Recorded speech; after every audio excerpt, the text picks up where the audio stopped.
time has expired. Senator Reynolds. Thank you very much, Mr Acting Deputy President. And I too rise to speak on this censure motion today.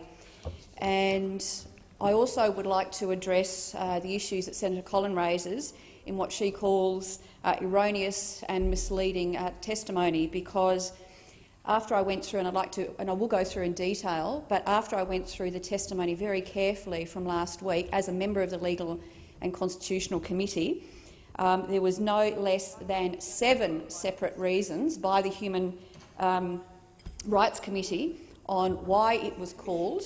There was 4 different answers about when it was called, and that included 5 new reasons why Operation Sovereign Borders was not, and then was a reason, and also about the supposed lack of information coming from DIAC and Department of Immigration. So I'll be going through all of those very carefully in terms of the facts. But I just wanted to pick up a point from Senator Moore, and I must say I totally agree with Senator Moore when she said at the end of her speech that no one still knows the reasons exactly why this inquiry was called. And I think inadvertently she has absolutely hit the nail on the head in this debate. And what I'd like to do is share with my colleagues here in the Senate my thoughts on this issue. First of all, as a member of the Legal and Constitutional Committee, I wasn't here for the November hearings because I was in the Solomon Islands election observing. I came back and reviewed the issues of why the government had a lost faith in the Human Rights Commission and started to have a look at the contradictory testimony.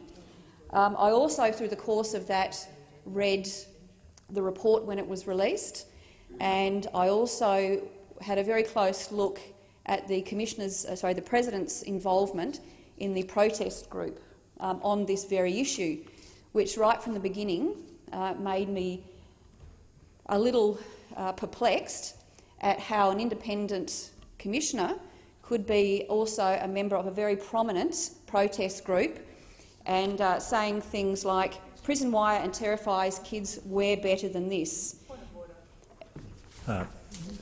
Yes, Senator. I'd like to know if the senator is actually going to address the censure motion, and if so, defend the Attorney-General, or is she going to give some other kind of commentary that is completely superfluous to the point of what we are debating here in the censure motion? Thank you, Senator Singh. There is no point of order.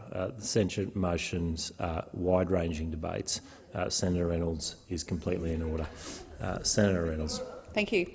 So, in preparation for the estimates this week, I also addressed this issue at the very heart of this issue, Senator Singh, with the Secretary of the Department of Immigration, and he's provided some very pertinent information on this, which I will also come to. So my comments today here in defence of the Attorney-General and the government have absolutely nothing to do with gender, as has already been alleged by those on the other side, that our position has been misogynistic and gender, which I absolutely refute.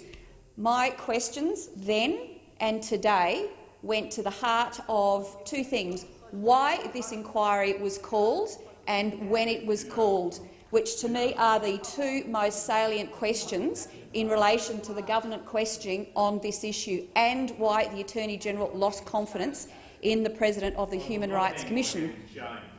But the more I looked into this before the hearing last week, and then during the hearing and afterwards, it was like a complete Gordian knot. It was almost impossible to determine what the actual answer to those 2 questions were, because, as I said, and I will go through those in a minute, there were seven separate, distinct and contradictory answers of why it was called, and there were 4 distinct and contradictory answers to when it was called. And then we got thrown in as a bit of an additional bonus for the first time in the evidence last week that Operation Sovereign Borders was actually a factor in it being called. And I'll come back to the detail on that shortly. So that was me going into the inquiry last week and into the hearing, is to try and make sense of 2 very basic questions. So, as has been asserted on the other side, getting frustrated at not getting a consistent answer from someone giving evidence is very, very different from playing the person and from personal attacks. I witnessed no personal attacks from those on my side inquiring, but they were getting frustrated with the ever-changing answers and testimony of the Human Rights Commission. So let's have a look at a couple of these questions. So the first one I had a look at is, when did the HRC decide to launch an inquiry into the welfare of children in migration detention? You would think, given the importance of this issue, it would be a simple response. But I have 4 answers. The first answer, that it was in February-March 2013. But then, in response to a second question, they actually decided on an inquiry in June-July 2013. And then there was another. Then the answer changed to November-December 2012. And the fourth answer, I had to actually split into 2, was in her letter of clarification on the 10th of December. First answer was we decided to conduct a review on the 26th of June in 2013, which presumably was just a review or an examination under their Act. But then in the next paragraph of the same letter almost, she said they decided to conduct an inquiry in December 2013. So by the end of the hearing last week, I had 4 different answers to a very simple question. So then, if that wasn't confusing enough for those of us listening to this evidence, we then endeavoured to work out what were the reasons behind the decision to conduct the inquiry into the welfare of children in immigration detention. Again, something that should have been quite simple, but clearly wasn't answered correctly or clearly in November, which caused the government to lose confidence in the President. So, the first answer, the increasing number of children being held in detention in 2012 and 2013, and the policies of the new government not having effect on the numbers prompted the inquiry. I had to read that about 3 times. Here she was saying that the policies of the government were not impacting— Order. Stop the clock. Senator McEwen. Mr Acting Deputy President, I know Senator O'Sullivan has expressed in the past his preference to hear male voices only, but I would ask you to cease interjecting on Senator Reynolds. There is no point of order. Senator Reynolds. Thank you, Mr Acting Deputy President. This might be uncomfortable reading for those on the other side, particularly for Senator Collins, Mr Acting Deputy President, who said that she wanted the facts. Well, these are all facts as recorded in Hansard. Absolutely. So, first of all, in November, the President said that the increasing number of children in detention, but then the second reason was the policies of the new government were not having an effect on the numbers. That one really floored me because clearly Operation Sovereign Borders was a change of policy and it was having an impact. But that's only the first answer. The second answer, on the 24th of February this year, the high numbers of children in detention, increasing amount of time of children in detention, and then the 10-year review of the 2004 report. I thought, well, that was in the opening statement, the President's opening statement. Well, high number of children, yes, although they were decreasing. The increasing time in detention, well, as the President and all of those opposite would know, it's axiomatic, is that the less children in detention, the longer the average times they'll be in detention. So therefore, I thought, well, has she called an inquiry because we're actually reducing the numbers of children? And the Secretary of the Department of Immigration confirmed that that was actually the case.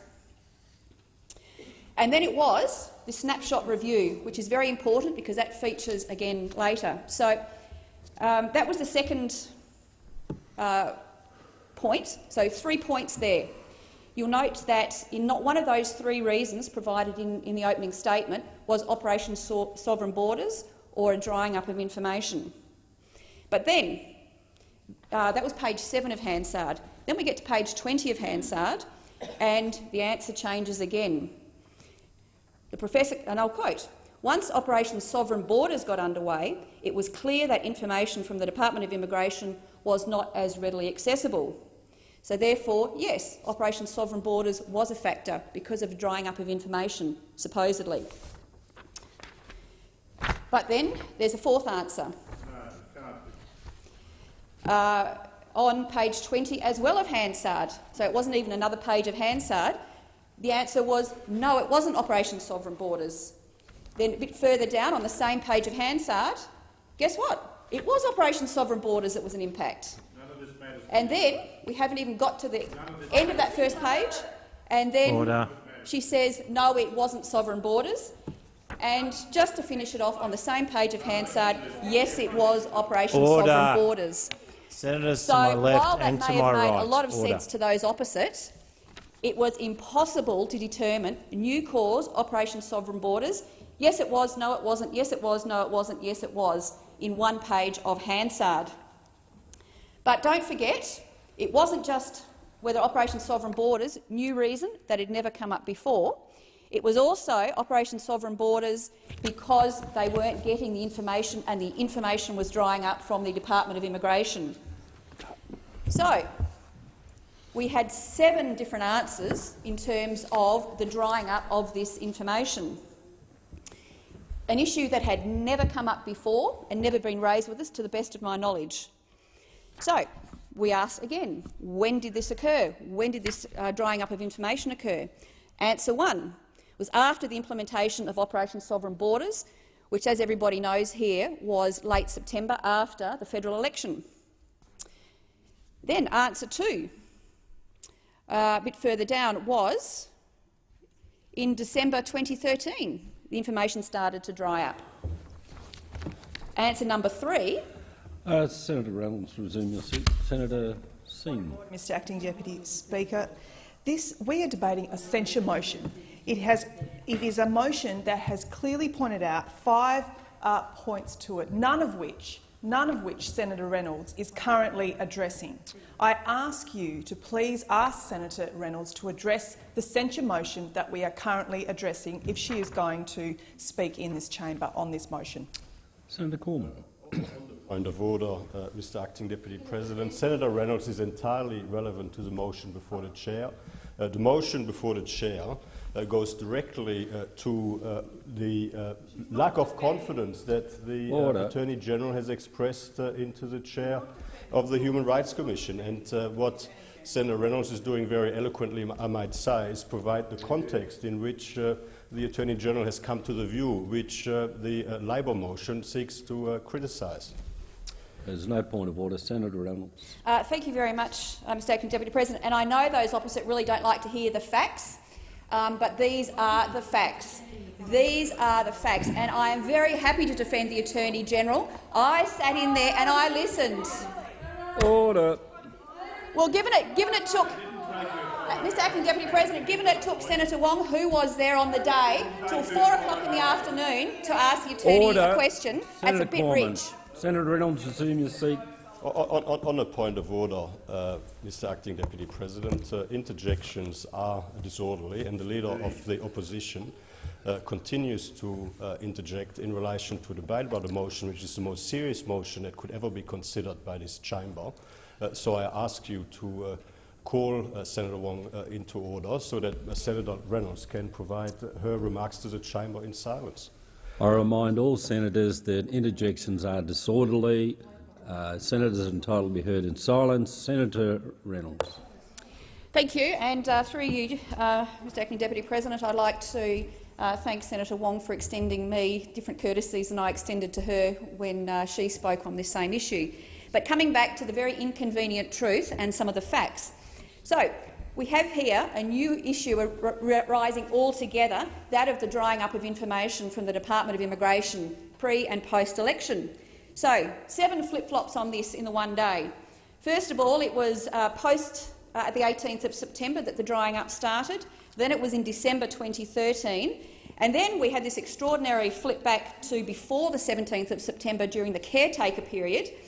And then even more extraordinarily, the President said, well, actually, the information started drying up before the caretaker period, and we'd been noticing a drying up of information from the department before caretaker, i.e. under the previous government.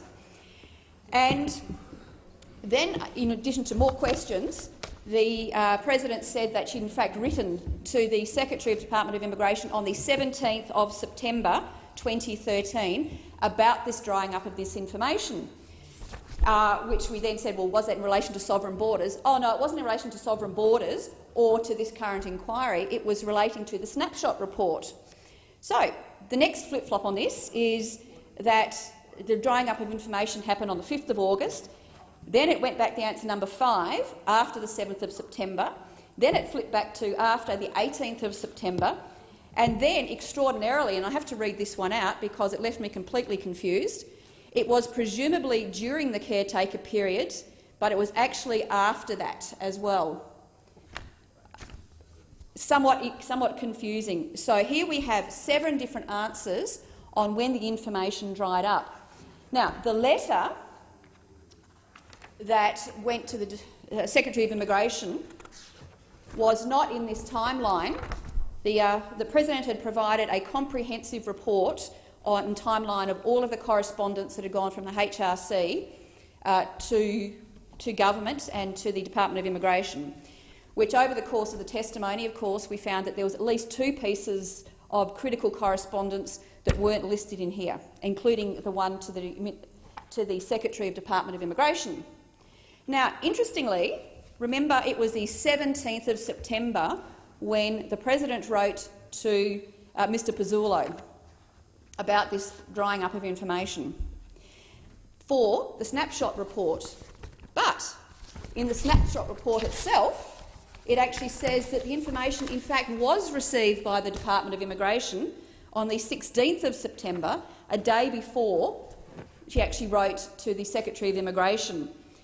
So what remains completely unaddressed yet is, as she said, once Operation Sovereign Borders got underway, it was clear that information was not as readily available. Well, that has been comprehensively refuted in her own testimony that day, and it is still not clear why it was called and when it was called, as Senator Moore so rightly said.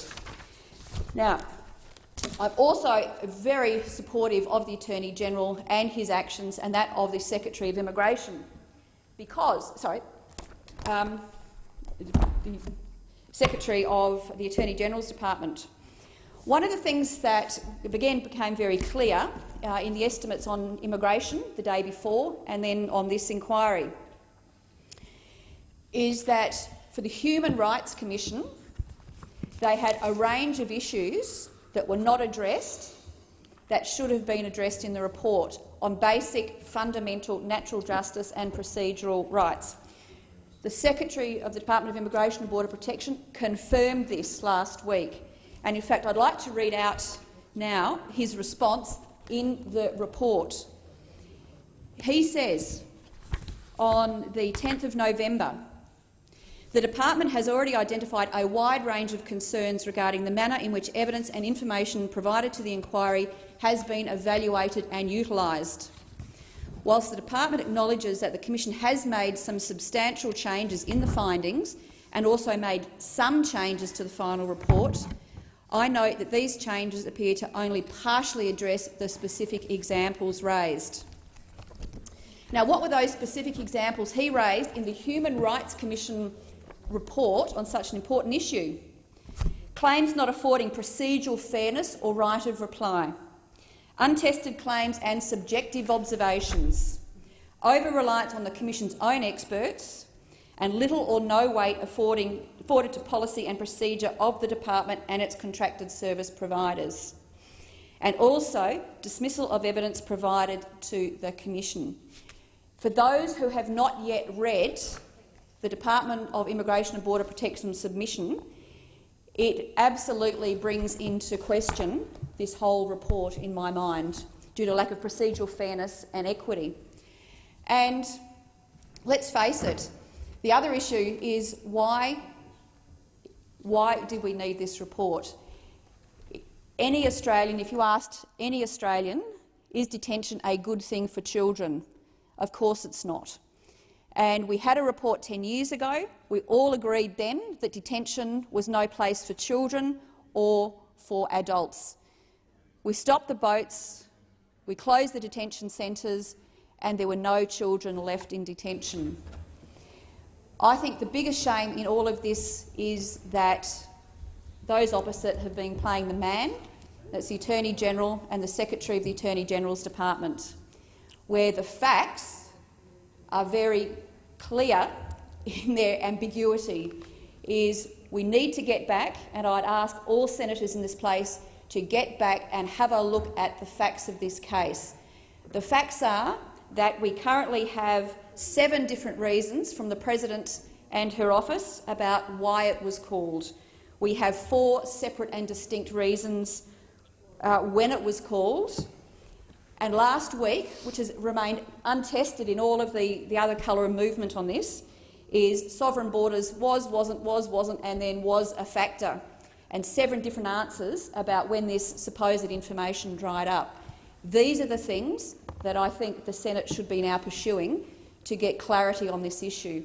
I also believe that these absolutely demonstrate why those on our side were frustrated with the evidence that was provided in November, which caused the Attorney-General and the government to lose confidence in the President. And again today, nothing I heard in that hearing on examination of the testimony provided any clarity on those 2 key questions. In fact, it further complicated it. So I very much support the Attorney-General and the position he's taken on this issue, and I would ask all of us to look at the facts and the issues.